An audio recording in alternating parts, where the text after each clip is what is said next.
Hello, my name is Rich Howard, owner of Architectural Builder Supply. And this video is to bring you a closer look at the Global Door. This is their part number TH1100EDTBAR Touch Bar Rim is what this is called. This is a rim exit device is what it is. A little bit of history about the exit device first. Global Door, the name Global is very common when it comes to door closers. They are, or they were, a company that just imported hardware from overseas. Asian imported commercial builders hardware, good quality door closers, good quality exit devices. Other related products, hinges and lock sets and aluminum storefront, probably some continuous geared aluminum hinges as well. That became at some point the owner or the sister company to Transatlantic. All of the prior statements about good quality imported Asian hardware applied to Transatlantic. Transatlantic was an importer for several decades, of which for decades I have actual experience working with them. I think Global bought Transatlantic, and now both of those companies are merged under the name Imperial, but I think they still keep the Transatlantic and Global names alive for marketing purposes, and that would make perfect sense. We have sold what seems like boatloads of Transatlantic exit devices. They're part number ED-501, literally boatloads of them, it seems. And I'm sure that this Global Door TH1100EDTBAR is going to be, you know, the kissing cousin to the ED-501, if not the same device, just under different packaging. So speaking of packaging, let's pull it out of the box and do a visual tour of the exit device.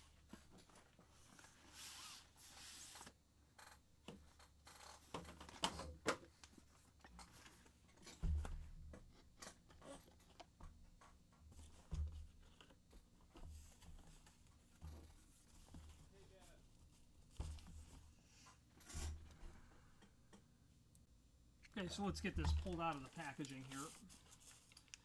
They have this listed as a grade 2 exit device in our extended description, and that means that it is what would be considered standard duty commercial. 500,000 cycles. I'm quite sure that the ED-501 is rated at grade 1, which is 1,000,000 cycles. I wouldn't be surprised if this device was absolutely something capable of a grade 1 rating. The head case is loose, obviously very simple mechanism, nothing really special happening here. You know, and really where we end up using this, and by the way, the device weighs about 8.4 pounds approximately. Okay. Very simple mechanism, has the deadlocking tab, which does not work. That is, well, forgive me, it does work in the sense that the deadlocking tab would never be fully depressed. When I push it all the way in, it doesn't work. When it's not pushed in, it doesn't work. When it's pushed in where the strike is actually going to engage it, it does work. This is a panic rated device, not a fire exit device. It has it has hex key dogging, so that if you push the touchpad in and then rotate that hex key, it will stay in the unlatched position. Obviously not permissible whatsoever for use on fire rated doors.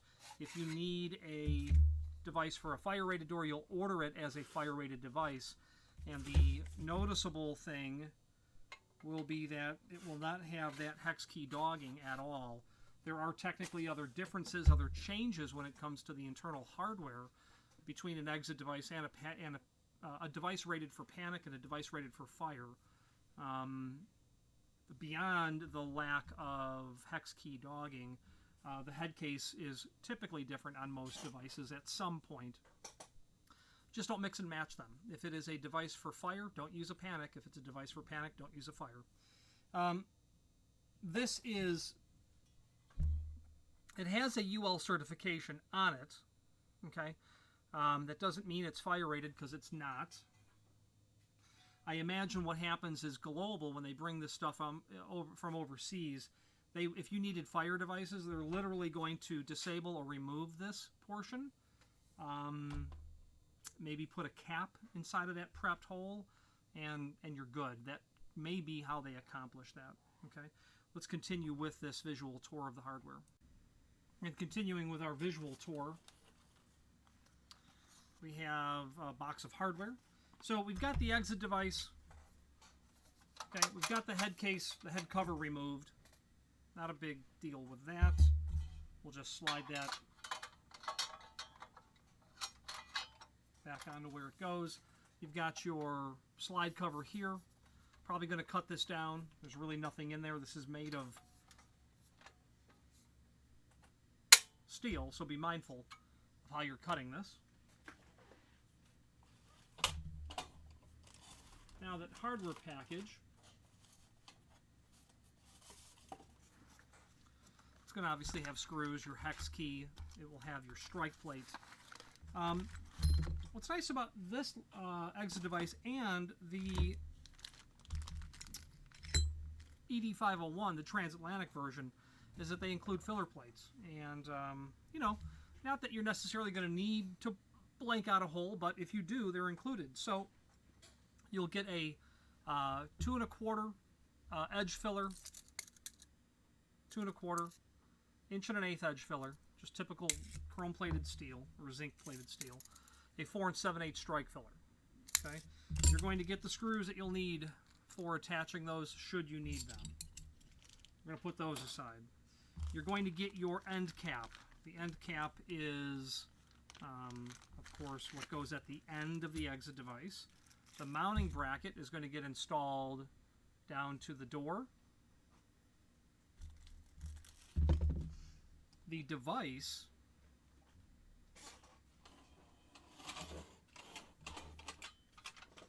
once this is installed, the device will actually slide behind here, just like this. Okay, slides behind there. Those two, the holes for the screws will hold the end case bracket.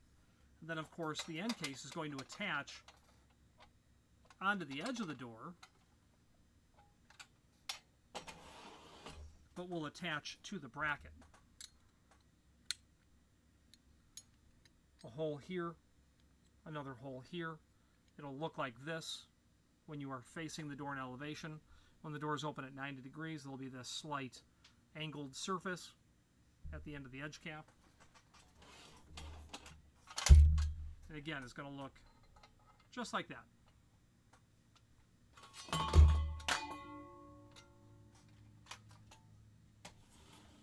Okay.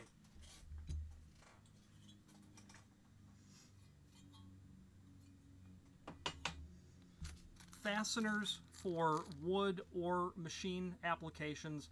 Those two very small screws that are in there are to hold the end cap onto the mounting bracket. So that's easy, simple and straightforward.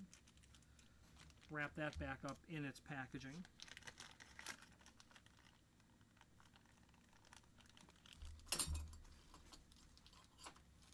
After that, we're going to have our strike plates. Okay, this strike plate's going to need to be mounted in one of two ways.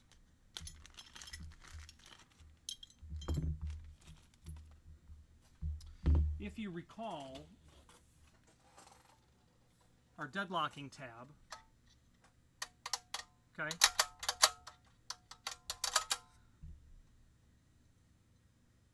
the ramp for that deadlocking tab is right here. So your installation needs to look like this. My point is if you're doing a left-hand reverse, the strike will be with the ramp down. If you're doing a right-hand reverse, the ramp's going to be pointed towards the top. Okay? So be mindful. I've seen, obviously customers install these and not figure out why the device wasn't working, or they would get, some sort of major conflict. Couldn't figure out exactly what the problem was. Because they had the strike installed in the opposite direction, and then they literally cut the deadlocking tab off because it was interfering with proper operation, or at least their proper operation. So be mindful. Your installation, the ramp of the strike is going to have to be installed. So it'll be this way or this way. This way for right-hand reverse, this way for left-hand reverse. Be mindful of that. What that means, however, is that if you are working with someone who has an exit device like this and they need only the strike, especially when it comes to when it comes to rim exit devices used in pairs of doors, that deadlocking tab and the corresponding ramp on the strike, you need to make sure that you get a strike for that exit device that has the ramp in the proper end when you install it. What I'm driving at is if you had a global exit device and you were going to get a strike from Cal Royal, don't assume that it's going to be compatible. You have to make sure that the ramp, it may be compatible, but you have to make sure the ramp's at the right side, and you bump into that with double door strikes when rim devices are used in active doors. The ramp will be in the wrong location, and there's no way to turn that around. So you have to be mindful that those line up, the deadlocking tab and the ramp on the strike. Also, if you're going to be installing manufacturer A and B together, you wouldn't do that in a fire-rated application because mixing and matching components, it's not how it was tested. So just be mindful of that. A couple of basic dimensions of this strike.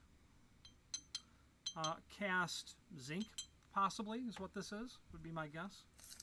Overall height of the strike, about 3 5/8. Overall width, about 1 1/4 inches. It's going to include a shim. It looks like it's probably about 150 thousandths.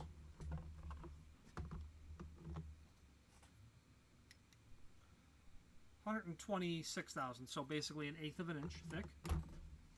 And you'll use that shim just to help you with the projection of the strike based on where the backside of the hole has been established, if there's some exterior trim. If you're surface mounting it, you'll want to follow the template, which we're going to look at in a moment, that will tell you the dimension probably from the face of the stop, or the surface of the soffit is really what it's called, to where those holes will line up, or be drilled for the location of the rim exit device. Screws are going to be included in a compatible finish, machine and wood screws. You will take note, right, there are 3 screws of each in here. You're going to install these screws in the slotted holes so that you can get that lateral projection set right where you want it, so that the door is drawn tightly against the weather stripping, most likely. And speaking of that, let's talk about weather stripping for a moment. But you'll adjust that, and then when you're sure that it's placed where you like it, run that final screw through that hole right there, and that will prevent it from moving laterally over time. I said strike, and it made me think of something else. I'd like to finish up this screw package and then talk about the strike and the placement of the strike. This is going to include the fasteners needed to get the head case installed, which are going to be whatever the template calls out. There's 6 holes drilled in here. You're probably not going to use all 6, I would imagine. So we're going to look at the installation instructions template to tell us where to put that. And that's the material that's in here. There is a small screw here, and there are a total of 4 of them, I imagine. Yeah, there are 4. That's because the head case cover will take the 4 screws to hold that on so it doesn't fall. Then you have your hex key. I don't know what size this is, but let's determine what size it is now. My caliper is telling me 0.216.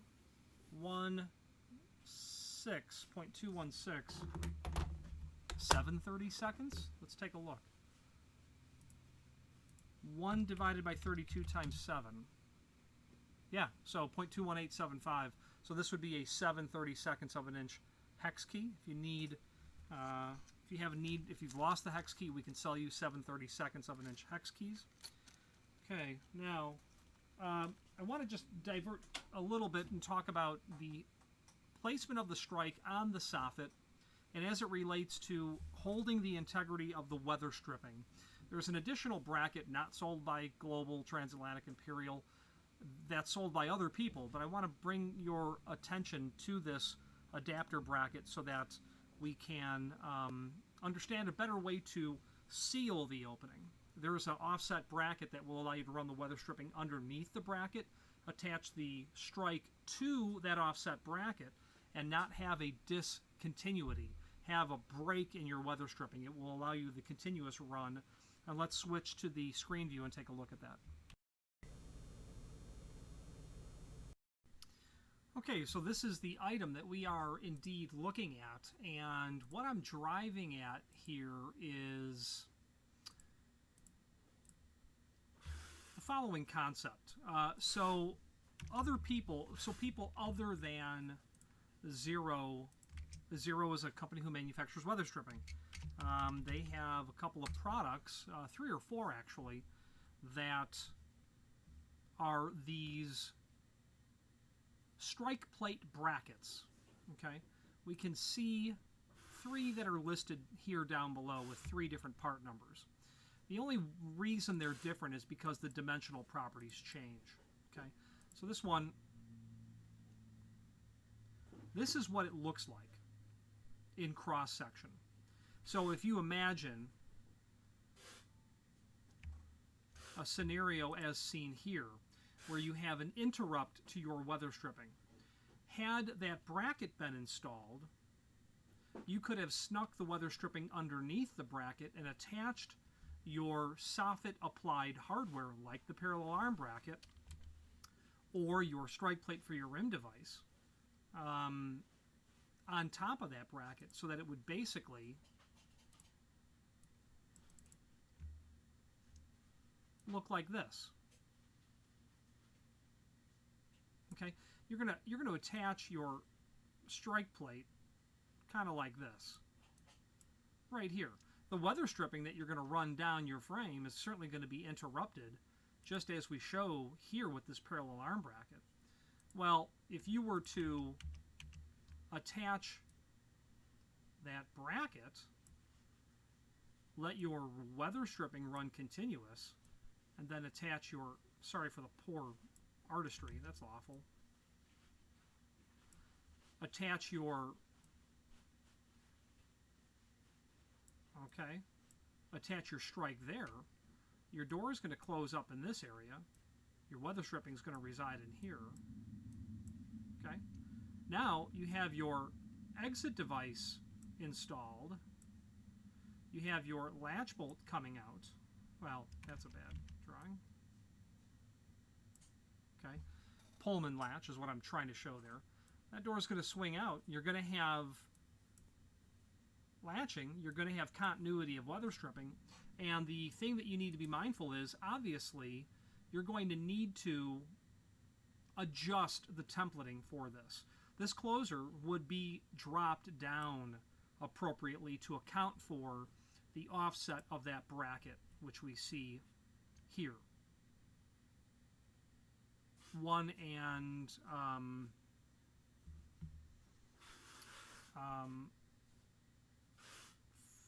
5/32, 1 and 5/32.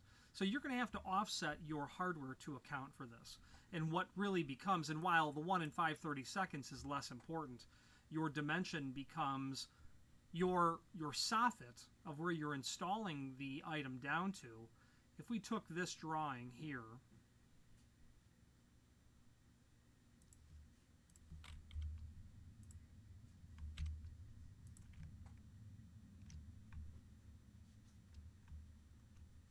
and we basically, let's just assume that this is the header.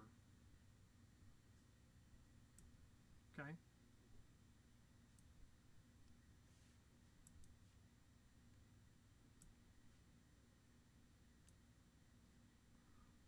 Way out of scale here, but you get the concept.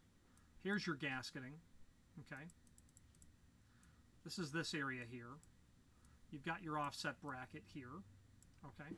Now you get the concept. You just need to adjust your templating from the dimension of what is the face of your soffit to what becomes the face of your soffit when you add that bracket. Now obviously you probably can't do that in all instances, in the sense that, what if you had a piece of glass that was going to run into? So you have to be mindful of coordination, of exactly what conflict you might incur with this.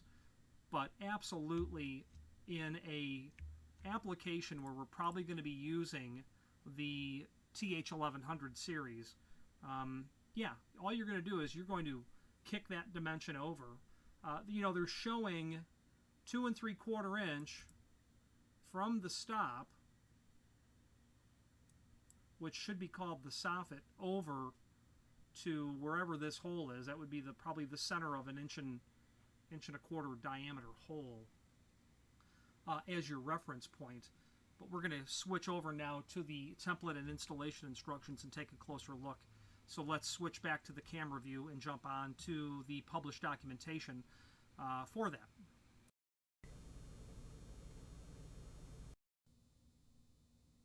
So the next thing for us to do is to review the documentation that comes in the box. We've gone over the device, you know, the cover, the end cap, the screw package, the filler plates, the strike. The paperwork that's in the box, the installation instructions are an awfully large piece of paper. Not a bad idea.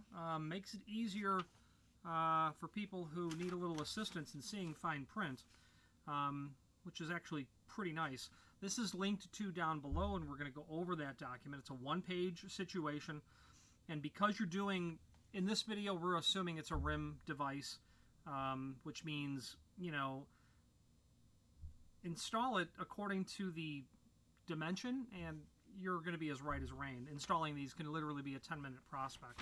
So you get the installation instructions, which we're going to go over.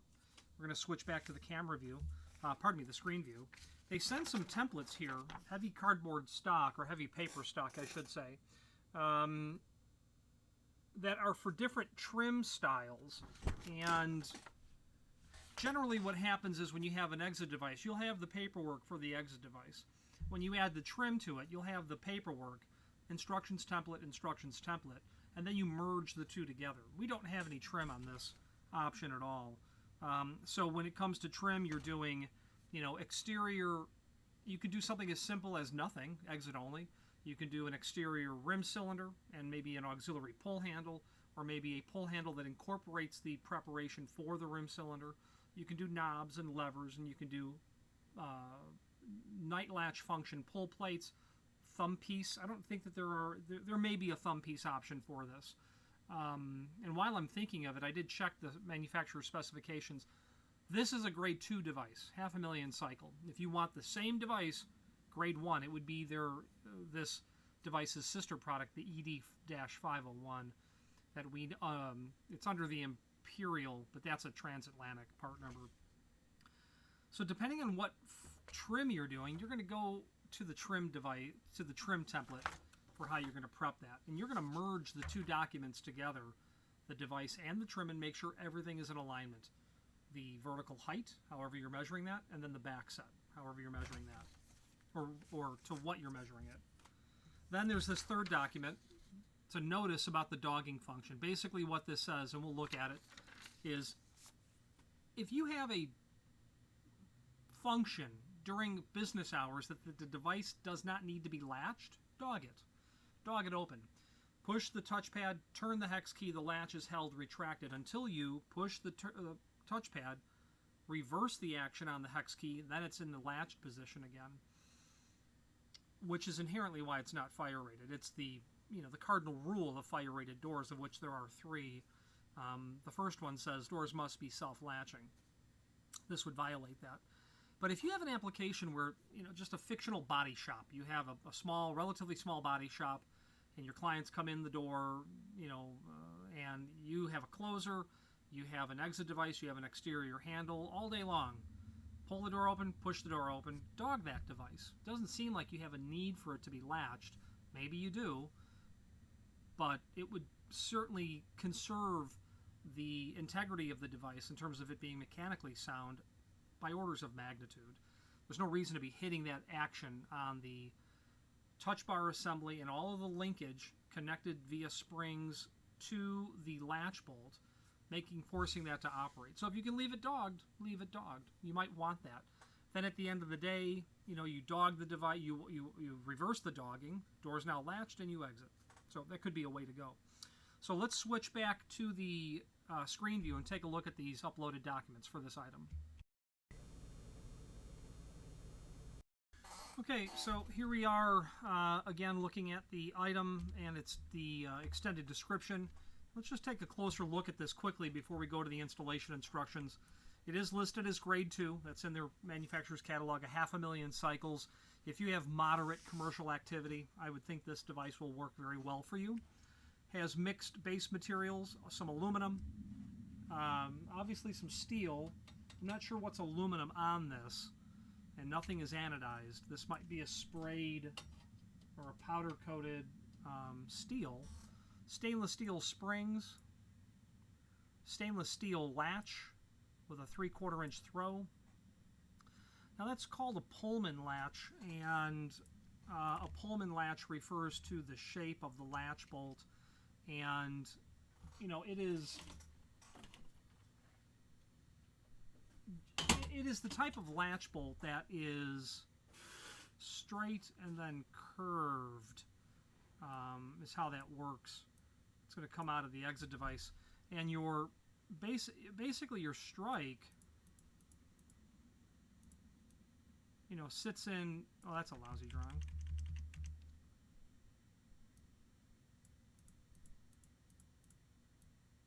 Sits kind of like in there. This curved face is what makes contact as the door closes. What prevents the door from being opened is the fact that as you pull on it in that direction, that straight edge is pushing against the strike. It would require a substantial amount of force to literally rip that door open. I've had some people ask about latch protectors. You know, over my career, people have wanted latch protectors for doors that have exit devices installed on them, and I certainly understand why you would ask for that, but the point of the matter is you kind of can't get to the latch. There's no approach. There's nothing here. If you wanted to apply an offset astragal to the pull side of the door just to keep people away from tampering with that margin, that's a good idea, but you can't really get down in here at all. So there's no function of latch bolt. Exit devices are inherently extremely vandal resistant because they have this shape of latch, this Pullman latch with this straight edge. And really, you know, it won't be the latch bolt that would give way, that's for sure. It would be the strike on the frame first, or the screws holding the device to the door. And of course, with all installations, hollow metal, everything needs to be properly reinforced so that you have adequate steel to drill and tap your fasteners to. Okay, that needs to be, of course, done. That deadlocking latch is going to act as what it does is, the traditional role of a deadlocking latch is going to prevent loiding. The term is loid, L-O-I-D-I-N-G, tampering or jimmying the latch bolt. But in a fire test, that dead latch needs to be pushed back so the latch bolt cannot be depressed, and that will be an absolute mandatory requirement on exit devices that are rated for fire. Okay, this is a 2 3/4 back set, covers a 161. What they're saying is if you have a stock hollow metal door with a 161 prep in it, this device will fit over that hole and cover it from the inside at the standard templated location. You'll obviously need a way to fill that exit device, that hole in the exit device, and we would suggest something like a PDF 161 sort of device, filler plate. It's going to look like this, a PDF 161. It's going to have these notches here that make it more conducive for the head case of the panic device to fit over, and we'll close it off from the outside. So PDF-161 would be a good filler plate for the 2 1/8 hole, if that's what you're dealing with. Surface mounted for 5/8 stop with a shim. If you have, the projection of the stop needs to be 5/8 for the above line to be valid. If you've got a weird stop like 1/2 inch or 3/4, you're going to have to do something with that strike plate, there's no doubt, and possibly the back set. Okay, projection 2 1/2 inch. That's a reference from the face of the door to how far the touchpad projects.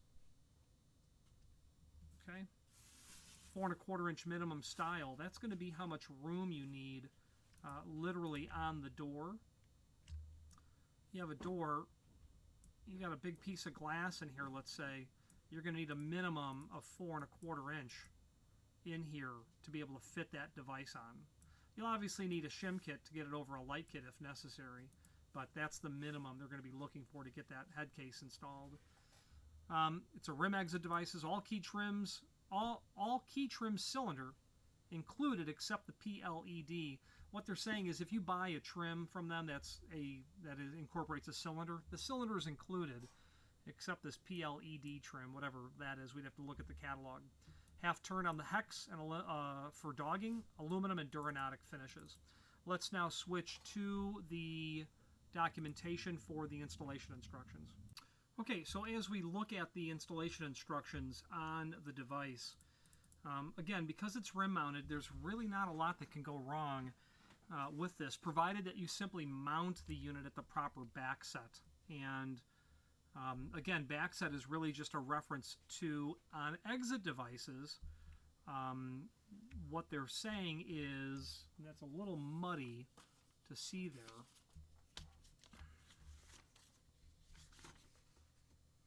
so that dimension is 2 3/8 here. Now they say to the fold here from jam, you know, let's just go back to the top and do this in sequence. I immediately started jumping around. So before installing the device, yeah, absolutely check the contents of what you're working with. Make sure that everything is here. As you can see, it's a very simple device. The only thing that you really don't end up breaking down at all is getting the touch bar off of the chassis. Pulling the touch bar, the touchpad off of the mounting rail, they call it. And that is what it's called. It's called a mounting rail. That you don't get off. But you can take out the head case if you want to, or the chassis assembly here. But no reason to. It's a very simple mechanism. You know, when the touchpad gets pushed, this lever gets pushed and forces the latch bolt to retract. We demonstrated earlier the end cap assembly that you see here. The strike and its shim. Before installing device, please check the contents. A 3-foot device can be cut down to fit doors down to 30 inch, meaning you've got that much rail here that you can cut off. And again, that's steel, so you'll want to cut it with the appropriate tool for cutting steel. You've got the definition of how these units are handed here. Right hand reverse, left hand reverse. Handed from the exterior. It's an exit device, so you're on the secure side of the door, or the key side. And, you know, if the hinges are on the right, it's a right hand reverse. That's how that works. Type of installation. So they're showing us here 3 installation types. Single door, double door with a mullion, and a double door no mullion where you have a surface strike. We're obviously assuming that you're doing a single door, but it could be any of these. It's just if you're doing a double door without a mullion, you're going to need a different strike, a different strike. Let's actually search out what that strike would be.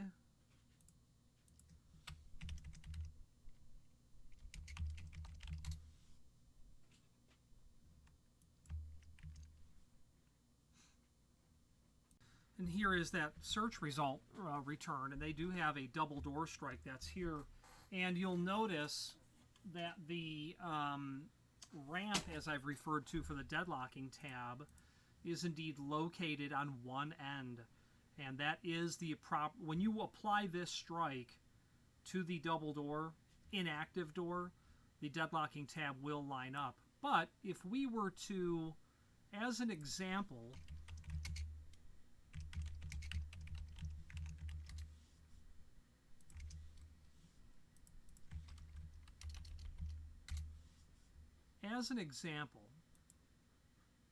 Ultra Hardware has 2 models. So my point is, they're different because they are handed. So my point is, as I said earlier, mixing and matching, you would definitely want to make sure that you have the correct strike. So if we were dealing with a double door strike, you're going to need this item as well, so be sure to order that. And we're going to have a link in the extended description down here to that strike, so you can pick it up should you need to. Okay, so the installation instructions. If you're doing a double door, you now know what to do. And we're going to talk about why a mullion and a single door don't really matter at all. That's one. Number two, apply the hardware. And, you know, this right here, fold here from Jam. It shouldn't say that. It should say fold here from Soffit. They are showing it to you, although very oddly, from the face of the Soffit. Back will be 2 3/8. That is inherently going to be a well, it'll be very close to a 2 3/4 back set, but not exactly.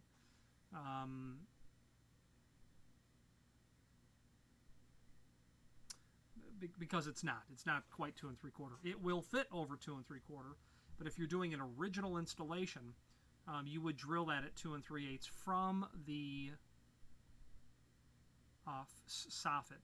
Now, if you were measuring from the edge of the door, it would be 2 7/8 because the distance from the face of the soffit to the edge of the door is 1/2 inch. Because the distance from the projection of the stop is 5/8, but we don't count that 1/8 of an inch there. And this is showing what it would look like in elevation if you were applying that strike right to this area here. But again, a rim exit device, you're not going to drill that hole at all. That would be for adding a cylinder on the outside, and the back of the head case will permit the addition of the rim cylinder tailpiece. And while this 2 3/8 will be your dimension from the soffit, the fact that it covers a 2 3/4 or a typical 161 is just because it, the device just covers it enough over on the back end, and it's close. It's close over here, but it does indeed cover it. If you're going to have an exterior cylinder, this is going to matter. If you're going to have an exterior trim, you're going to use that trim template that would come with the trim. But otherwise, we're just doing a rim device here. More exterior trim references.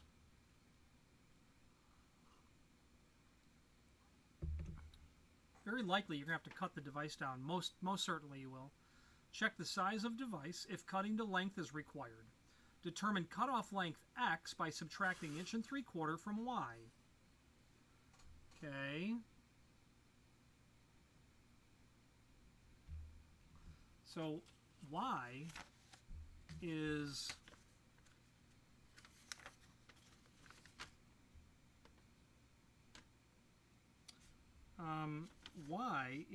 the dimension from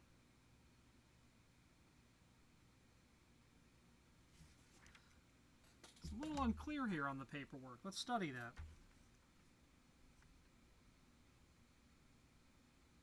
So Y appears to be the back set, okay, where you're installing the unit at. So in order to make the strike work with the proper back set, you will be at 2 3/8. So Y is this reference point, 2 3/8 from the soffit to the other soffit. So back set, so it's going to be, so even easier. Y is going to be the dimension between the stops minus 2 3/8 minus 1 3/4. And that is going to be X. It would have been possibly easier. Although, actually, no, not necessarily. The strike that you use will determine the back set as well. But for the standard strike, I don't know that there are strike options for this other than that rim or that double door strike. So I would say Y is going to be, distance between the stops minus 2 3/8 minus 1 3/4 equals X. You'll cut that down. You'll be as right as rain. you will first attach the end cap mounting bracket to the door, and you're going to slide the mounting rail over it. Then you will attach your screws at the head case, but of course you'll already have these holes pre-drilled or ready to receive your installation.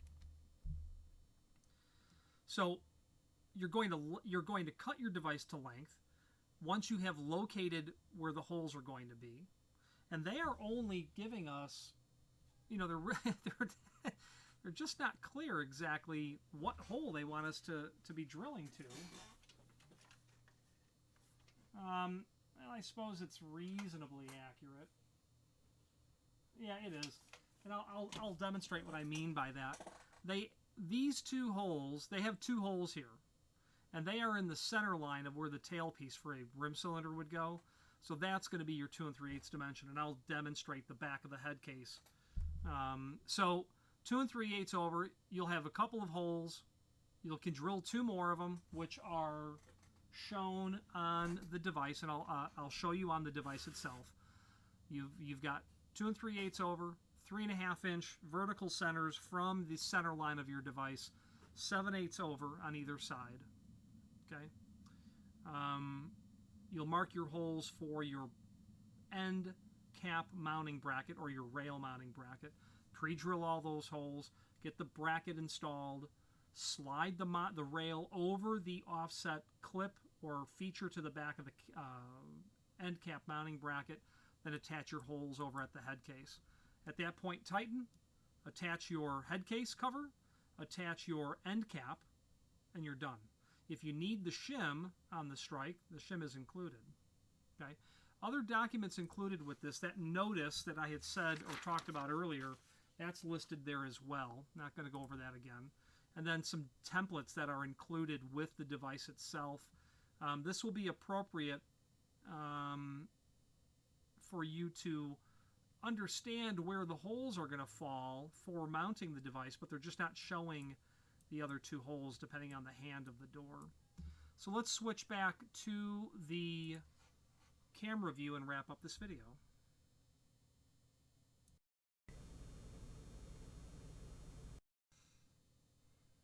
Okay, so in conclusion, wrapping it up now, what I was talking about just now was where to locate. You've got your horizontal center line, and be mindful to apply this in a height where it would be compatible with handicap compliance. The bottom of a door to the center of this device is going to be about 40 5/16. Well, that'd be probably from the floor, 40 5/16. Bottom of the door, 39 9/16. That's going to work really good. As long as you're, don't quote me, 34 and 48 inch. If you're in that range, you're going to be compliant. But about 40 inch off of the floor, 40 5/16, is going to be pretty standard. Okay. If you were to drill that hole for the cylinder, the tailpiece would be here. Those other 2 holes they referred to are here and here, and that's what had the 3.5 inch dimension between the holes. And we can see that we do have 3.5 inch between those holes. And then they talked about 7/8 over this way to the next hole. So, you don't need both of these holes. I wouldn't imagine why you would, although there might be some sort of prep in a door that you need to get over it. Actually, what it could be is the lever through bolts at 12 and 6. Maybe these holes fall into there. I'd have to look at the template. So you'll drill this hole, you'll drill this hole, install it with these other 2 screws. Your end cap mounting bracket will get a couple of screws. The end cap bracket is on the door. This goes on first, and then you bring this to the door and attach it. So that's what they're driving at with that. I would definitely take advantage of the other 2 holes here as it's called out in the template. And at the end of the day, when you're installing a fire-rated door, you're obligated to install that fire-rated hardware according to the installation instructions. Here's a trick question. If you have a door closer and it's a fire-rated door, the door closer, everything is listed and labeled on the door. That needs to be for a fire-rated application. The trick question is if you're missing the plastic cover on the door closer, is the door still fire-rated? The answer is no, it's not. And the reason it's not is because, listen, that fire test is going to get to 1800 degrees in about 3 minutes. that plastic is going to melt and pool and evaporate. But the installation instructions, if they call out putting that plastic cover on, that's the rope that they get us with. So follow the installation instructions. Deviating from that technically puts you or your client at exposure to risk when it comes to under duress of a fire door audit, a fire door inspection, which are becoming very much more common than they were. It's been code for over a decade by this point. Link to the manufacturer's page down below. Let's switch back to the screen view and take a look. Now the link back to the manufacturer's page, here is the link. You click on that and you'll be able to see not only all the global products that we sell, but also a link to the manufacturer's website, as well as a link to their full product catalog. But I'm pretty sure this document, it's probably going to be considered out of date at this point. Only because they ought to be consolidated under the Imperial USA.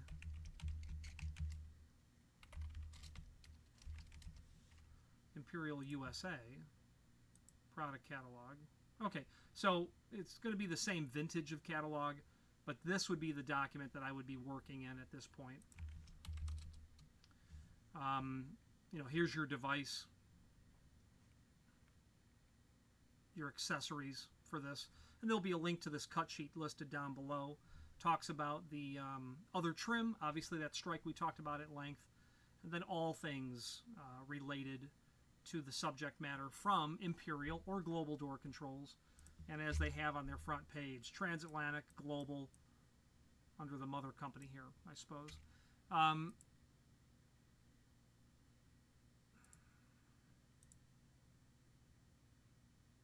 And this will allow you to review that catalog and its resource. There's apparently this cross-reference chart here. Not sure what they're cross-referencing to. Oh, sure. So other door closers. So a TC1200 is a very common global closer, and if you wanted to see what that looked like from these other manufacturers, well, here it is. The TC200 would be equal to a 1600 by Norton, okay, etc. Let's wrap up this video now, finally, on camera.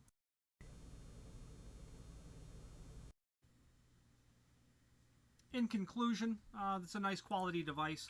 Frankly, I would order the ED501, and if you literally search ED-501, that device is going to come up. Two things: it's less costly, and it's grade 1. Little smaller footprint, perhaps, but not very much so. Not at all.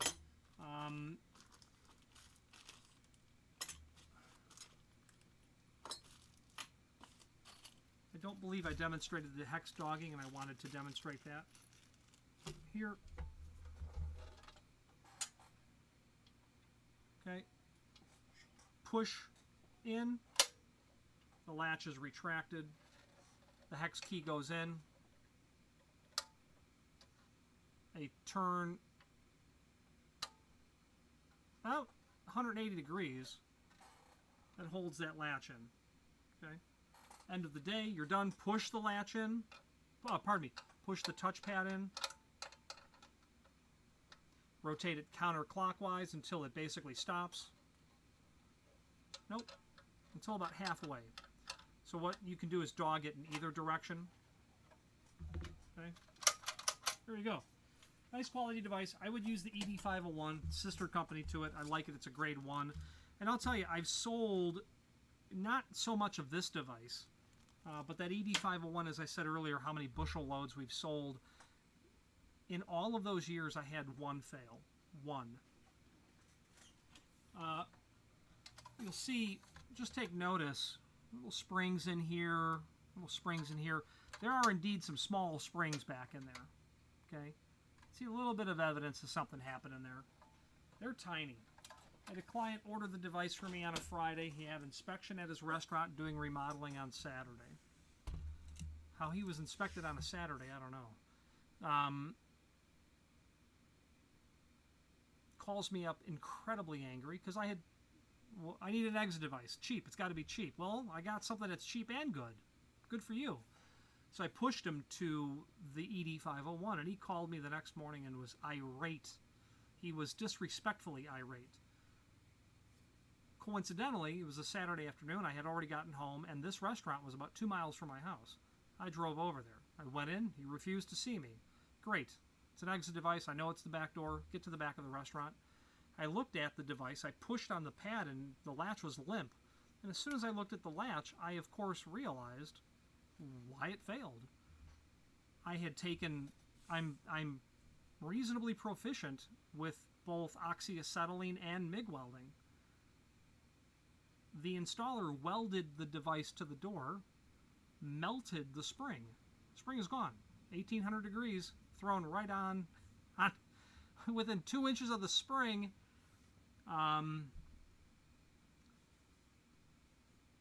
So now, you know, I feel like I have a chip on my shoulder, but of course, we back that down. He still won't talk to me. I go see the son. I say, bring him back. I says, listen, I know your dad's upset. Here's why it failed. You can't weld these to the door. You got to screw it to the door. You melted the spring. You want another one? Monday. Come and pick it up. And I don't recall if that's what they did.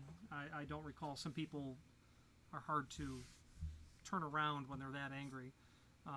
So don't weld it to the door. The point of the matter is I've had one fail, and it was because of that. Perfect batting average otherwise. There's lots of places to buy imported builders hardware from, commercial builders hardware from. Your Transatlantics, your Globals, your Imperials, and 15 other people. Really what you want to decide on is service.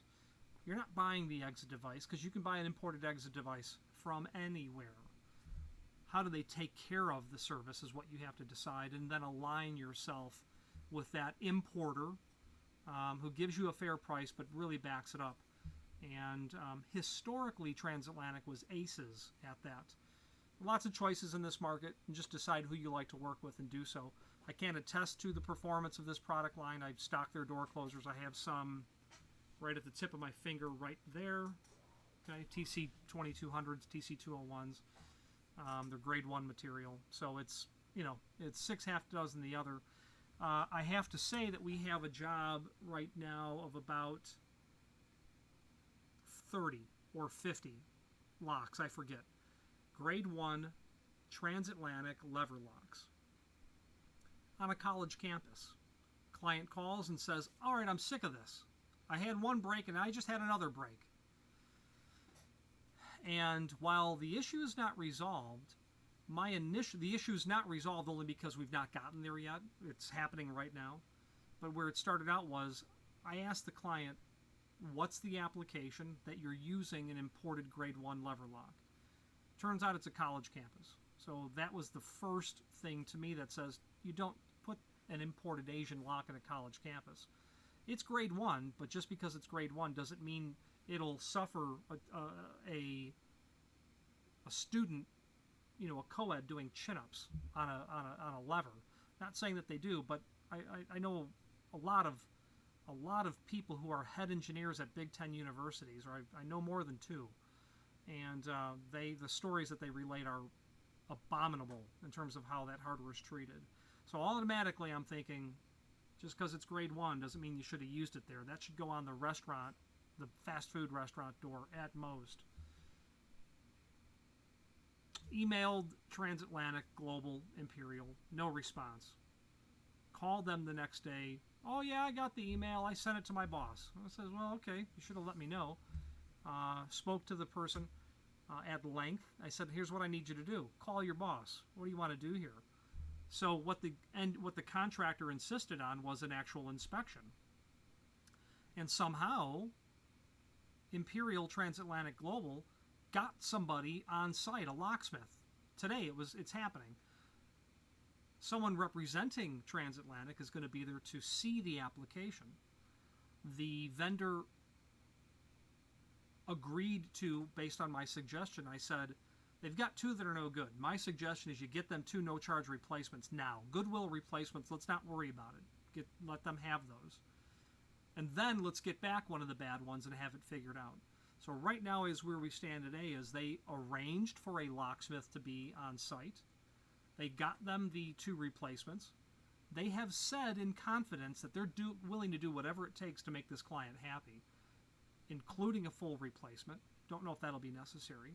Don't know if it'll be found if the locks are no good or defective or misengineered, or if we were doing chin-ups on levers. But the point of the matter is, while it's not resolved, I have to say, with the exception of me needing to call them 24 hours later or 48 hours later, they have been absolutely proactive. That's the point. You're not buying the lock or the closer or the exit. You're buying the proactivity behind it. That's what you have to remember. If you have any questions on the TH1100EDTBAR exit device or any other global imperial transatlantic product, please feel free to reach out to us. And thank you.